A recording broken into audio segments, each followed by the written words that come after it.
quiero orientarte con relación a la interpretación de todas estas características.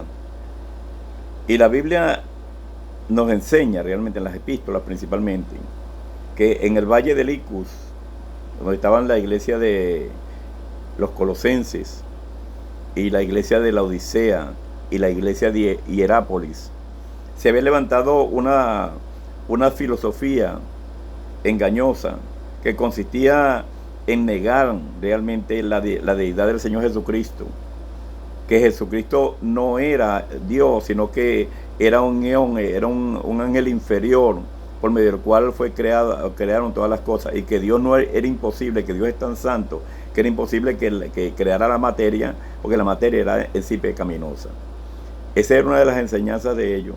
La segunda enseñanza de los maestros gnósticos, o el gnosticismo, era de que el espíritu era lo que se salvaba. La carne, uno podía vivir conforme a su carne y deleitarse en la carne y hacer fornicar, adulterar, emborracharse y todas esas cosas, porque al fin y al cabo la carne era mala y la carne no tenía nada que ver con la salvación. En tercer lugar, hablaban acerca de un culto a los ángeles. Y pare usted de contar. Eso más o menos a grosso modo era la enseñanza de los maestros gnósticos. Y cuando el apóstol Pedro, el apóstol Juan, el apóstol Pablo, que le escribió a las cartas a Timoteo, escribió precisamente a las iglesias donde esta filosofía se había desarrollado. Por eso vemos aquí en el verso 8 de Judas, dice: no obstante, de la misma manera también estos soñadores mancillan la carne. Eso quiere decir entonces que, bueno, la carne no tiene nada que ver con la salvación. Puedo hacer cualquier cosa con mi cuerpo. Cuando dicen niegan a Dios y a nuestro Señor Jesucristo, dando a entender pues que el Señor Jesucristo no es Dios, y así por el estilo. Otra de las enseñanzas aquí, cuando dice han seguido el camino de Caín. ¿Cuál fue el camino de Caín? En primer lugar, rechazó su sistema, o sea, la actitud de cómo se debe uno acercar a Dios en la ofrenda que le va a dar a Dios. Y en segundo lugar, mató a su hermano. Fue homicida de su hermano. O sea, no le importa la comunión, no le importa lo que el hermano piense, no le importa la comunión fraternal. Si tienen que fracturar al hermano, pues fracturan al hermano, matan al hermano espiritualmente hablando. Aquí dice, y se lanzaron por el lucro en el error de Balaam. Eso quiere decir entonces que lo que le interesaba era el dinero, como le interesaba a Balaam, que vendió y hizo que maldijeran al pueblo de Dios, por lucro. En tercer lugar, aparecieron en la contradicción de Coré, dando a entender que Coré, aunque era un sacerdote y realmente tenía un lugar, él encabezó una rebelión contra Moisés, no se sujetaba a las autoridades. Entonces, la palabra de Dios habla acerca de qué fue lo que le pasó a Coré, que murió él y su séquito. 250 sacerdotes murieron a causa de la contradicción de Coré. ¿Qué nos queda a nosotros? Y con esto quiero terminar. Lamento mucho no tener más tiempo para desarrollar esta materia que es tan importante. Que cómo nosotros debemos contrarrestar estas cosas. Escucha lo que dice la palabra del Señor, 2 Timoteo 4:1 en adelante. Te encarezco delante de Dios y del Señor Jesucristo, que juzgará a los vivos y a los muertos en su manifestación y en su reino, que prediques la palabra, anuncia, proclámala, instes a tiempo y fuera de tiempo. En otras palabras, inspira para que con la palabra del Señor la gente realmente entienda que tiene que vivir la palabra del Señor. Instes a tiempo y fuera de tiempo. Redarguye, o sea, señala lo que está mal. Reprende, en otras palabras, amonesta, exhorta, aconseja con toda paciencia y doctrina.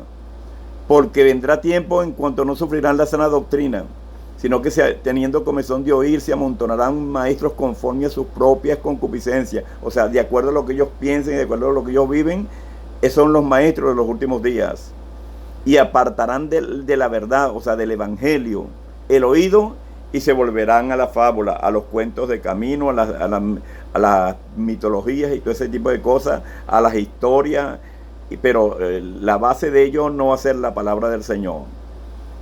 Quiero que entiendas que este capítulo, de que para que no seamos engañados por los falsos maestros, nos recuerda y debemos recordar lo que realmente es la palabra profética. Recuerda esto, que el apóstol Pedro en su segunda carta dice que tenemos la palabra profética más segura, a la cual hacéis bien en estar atentos como una antorcha que alumbra en lugar oscuro, hasta el día esclarezca y el lucero de la mañana salga en vuestros corazones, dando a entender hasta la segunda venida del Señor. Tenemos que guiarnos por la palabra profética.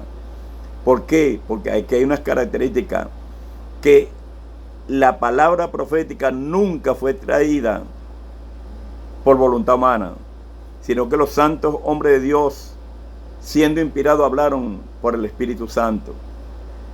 Que la palabra profética no es de interpretación privada. En otras palabras, no puedo interpretar la palabra como a mí me parezca, sino que la palabra tiene su orden,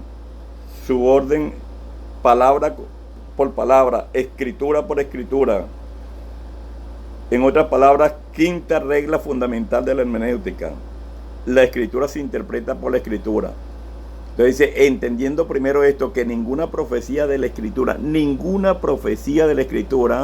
es de interpretación privada. En otras palabras, a mí me reveló el Señor esto y yo voy a hacer una doctrina de esto. A mí me reveló, como una hermana me dijo que el Señor le había revelado de que el velo era o sea, imprescindible para la salvación. Ahí dice, ninguna profecía, o sea, palabra de Dios, es de interpretación privada. No se puede interpretar. El único que puede interpretar la palabra de Dios es el Espíritu Santo, que es el autor de ella. Y cuando el Espíritu Santo influye sobre nuestras mentes y nuestros corazones a través de la iluminación del Espíritu, nos enseña el sentido de la palabra de Dios. Así que es bueno que nosotros entendamos esto.